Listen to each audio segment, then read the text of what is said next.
Right now, you have access to more entertainment than any human being in history. Millions of shows, billions of videos, infinite music, every book ever written, every game ever made, and you're still bored. He had none of that, and he was never bored a day in his life. Here's the science behind why, and what it tells us about the modern brain. Boredom isn't laziness. It isn't a personality flaw.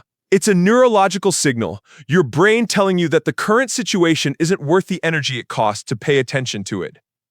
And for most of human history, that signal almost never fired. Ancient humans lived in a world where every single moment demanded active attention. The snap of a branch behind you could be a predator. The pattern of clouds could mean a storm that kills you. The wrong plant could poison your entire tribe. Their brains were never given the chance to decide that nothing was worth paying attention to because everything was.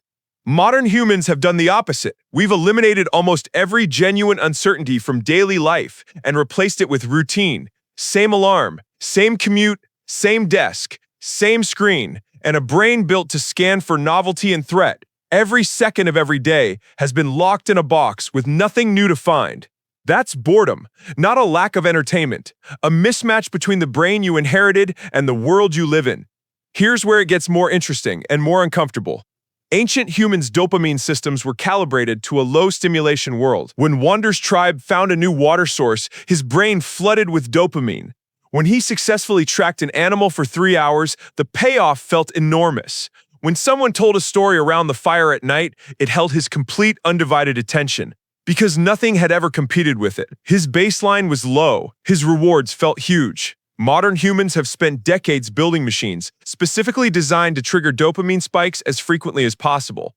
Every notification, every like, every autoplay video, every scroll. Your baseline is now so high that almost nothing feels rewarding. The same brain that would have felt genuine joy from hearing a new story around a fire now scrolls past 100 pieces of content without a single one landing. This isn't weakness. This isn't a generation problem. It's what happens when you run a system designed for scarcity in a world of infinite abundance. Ancient humans weren't better at handling boredom. They simply never overfed the system that causes it. So what did ancient humans actually do when there was nothing immediate to focus on? The answer isn't nothing, and it isn't primitive entertainment that we'd find boring today. It was something modern neuroscience now recognizes as one of the most cognitively demanding activities a human brain can perform. They told stories, not casual conversation, epic, multi-hour narrative storytelling, the kind that required the teller to hold an entire world in their memory and the listener to construct a vivid mental image from pure sound and gesture, with zero visual aids, zero special effects, and zero ability to rewind. Researchers studying the Agta people in the Philippines, one of the few remaining hunter-gatherer societies, found that skilled storytellers had significantly more children and more social status than non-storytellers. Storytelling wasn't entertainment. It was a survival skill the tribe invested in because it transferred critical information where predators lived, which plants healed wounds, how to navigate terrain wrapped in narrative that made it impossible to forget. They also made things for hours, with complete focus. Tool making, weaving, carving. These weren't chores. They were what modern psychologists now call flow states, periods of deep absorption where the challenge of the task perfectly matches the skill of the person doing it. The brain's default mode network goes quiet. Time disappears. Boredom is neurologically impossible in a flow state.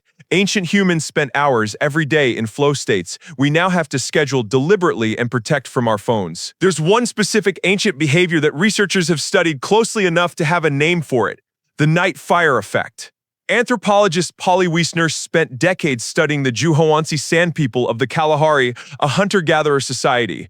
She found something striking when she compared what people talked about during the day versus what they talked about at night around the fire. Daytime conversations were almost entirely practical. Task coordination, resource sharing, conflict resolution necessary, but not imaginative. Night conversations around the fire were almost entirely stories, myths, histories, accounts of distant lands and people, moral dilemmas. The fire extended the social day into darkness and triggered a completely different mode of human cognition. More creative, more empathetic, more imaginative. The fire wasn't just warmth, it was the original entertainment system. and it produced something no algorithm has ever replicated: genuine human connection and collective imagination, happening in real time with no ability to pause, skip, or scroll away. That's why Wander was never bored at night. He was part of something. Every technology that replaced the campfire gave us more content and less connection, more stimulation and less meaning, more entertainment and less presence. The smartphone didn't create boredom. It inherited a brain already trained by television, already trained by radio, already drifting further from the collective, embodied, fire-lit attention that ancient humans ran on for 300,000 years. The result is a modern human who is simultaneously the most entertained and the most chronically bored species in the history of Earth. Never without content, rarely without restlessness. Ancient life wasn't peaceful or pleasant by modern standards. Genuine danger, physical hardship, and the absence of privacy meant a different kind of chronic stress we've thankfully eliminated. This isn't an argument to go back. It's an argument to understand what the brain is actually built for, so we can stop being surprised when infinite entertainment still leaves us empty. The ancient human sitting by that fire wasn't stronger than you. He wasn't more disciplined. He didn't have better willpower. He just lived in a world where his brain never learned to expect more than the world could give. You live in a world built to give your brain more than it was ever designed to handle. That's not a character flaw. That's a hardware mismatch.